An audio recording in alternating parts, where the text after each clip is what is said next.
मुअज़्ज़ज़ रुकन ने एक बड़ा अहम एक नुक्ता उठाया है। 1992 में इंडस रिवर सिस्टम अथॉरिटी का क़याम हुआ, जिसमें सूबों के दरमियान पानी का एक डिस्ट्रीब्यूशन का मैकेनिज़्म बनाया गया। जनाब स्पीकर, उस वक्त बलूचिस्तान की जो हिस्से में पानी था तकरीबन कोई 3.5 या 6 जो उनका तरीक़ार है, क्यूसेक वाटर पता नहीं एक और भी है, लेकिन उस वक्त से लेके अब तक बलूचिस्तान को वो जो मुकर्ररा उनका जो पानी है वो नहीं मिल रहा है।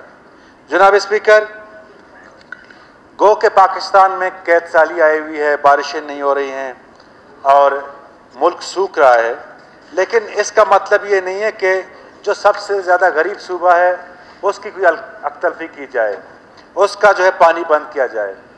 आपको अच्छी तरह पता है कि नसीराबाद डिवीज़न बलूचिस्तान का फूड बास्केट है। वहाँ पे लोगों की जो है गुज़र बसर वो किनाल सिस्टम पे मुनहसर है। अगर उसका पानी रोक देंगे किसी भी सूबे की तरफ से, सिंध की तरफ से या पंजाब की तरफ से, तो ये सूबे के साथ एक बहुत बड़ी नाइंसाफ़ी होगी। और चाहिए तो ये था कि जिस तरह फेडरल गवर्नमेंट जो इरसा की जो है पैटर्न है, उसको बलूचिस्तान में मज़ीद किनाल्स बनाने चाहिए ताकि वो जो बलूचिस्तान के हिस्से का पानी है उसको इस्तेमाल किया जाए और ज़मीन जो है ज़ेर काश्त आ जाए। लेकिन बदकिस्मती से इरसा टुटलेस हो गया है, उसकी कोई चलती नहीं है, उसका कोई मानता भी नहीं है।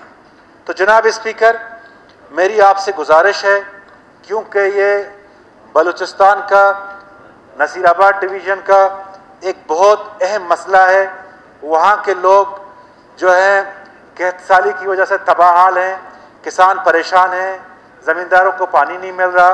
मेरी आपसे गुजारिश है, पूरे हाउस से गुजारिश है कि इस नुक्ते को एक करारदाद की शक्ल दें और करारदाद की सूरत में जो है हम फेडरल गवर्नमेंट को, सिंध गवर्नमेंट को ये मैसेज दें कि बलूचिस्तान के साथ जो है वो नाइंसाफ़ी ना करें। शुक्रिया।